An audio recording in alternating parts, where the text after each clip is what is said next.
Disney Infinity is released, much to the chagrin of parents everywhere. Let me know how you feel about the game/toy combo titles in the comments below, but first, my opinion. I'm Tarmack, and this is Feature Creep.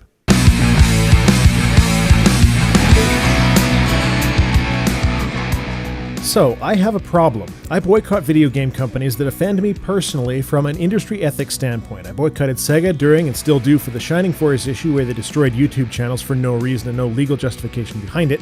I boycotted Capcom for the characters on the disc unlocked by DLC issue, and the Xbox One originally due to the DRM camera and so on. I do have to say now that I can't really call it a boycott on the Xbox One anymore since they've addressed all of my concerns, so at this point it's up to Microsoft to make sure the games are going to be good. My problem is that I have a stepson to buy birthday and Christmas presents for, and in his age range, something like Disney Infinity is a perfect kind of game. It's also one that he's very well aware of and desires a great deal.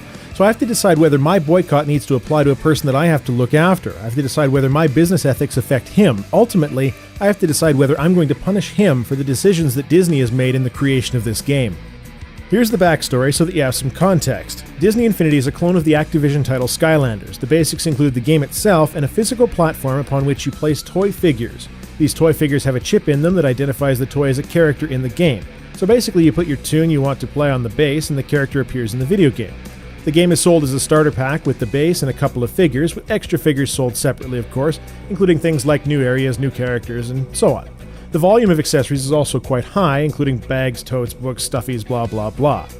It's the ultimate cash cow, but it does have a real expansionist air about it, which the kids will love, and you can buy the little characters or extras later on as gifts or whatnot. But Disney took the incredibly successful Skylanders model and took it another step further. First of all, it's worth noting that Disney Interactive has lost money in 17 of the last 18 quarters. They reportedly spent $100 million on this game, not including any marketing costs. You can practically smell the desperation. If Infinity doesn't do well, I personally expect Disney Interactive to close very soon. Now here's some of the bad. The starter pack comes with 3 characters and 3 playsets. It's also advertised as a co-op multiplayer game. However, Disney can't accept the purity of its worlds being harmed, so you can only use appropriate characters in their own playsets. Since the 3 characters only each match one of the playset, Sully from Monsters Incorporated for example, or Jack Sparrow from the Pirates of the Caribbean, you need to buy another separate character, at least one, of some kind in order to be able to play multiplayer at all.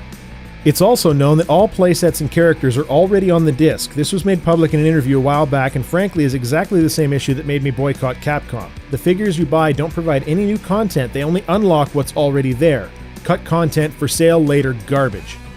And last, one of the biggest selling points of the game is the toy box, where you can use any character and build your own worlds and adventures. Kids love it, adults love it, everybody seems to love the concept of the building of an area and adventure.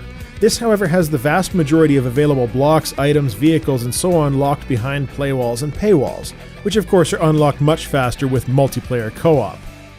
The whole mess is one of the most blatant abuses of consumer goodwill and fame that has ever existed thus far. It's exactly how Disneyland is done if you've ever been there, with all the nickel and diming that exists every day.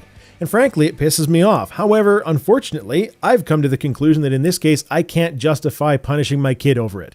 I have no way to explain to him why this is such a bad thing in terms that he will understand. And it really sucks because this is the first boycott that I desperately want to do but can't bring myself to keep to. Screw you, Disney. So, how do you feel about the Disney Infinity situation, or Skylanders for that matter? Drop me a line in the comments below. And make sure to subscribe if you haven't yet so you don't miss any videos. That's all I have to say. Tarmack out.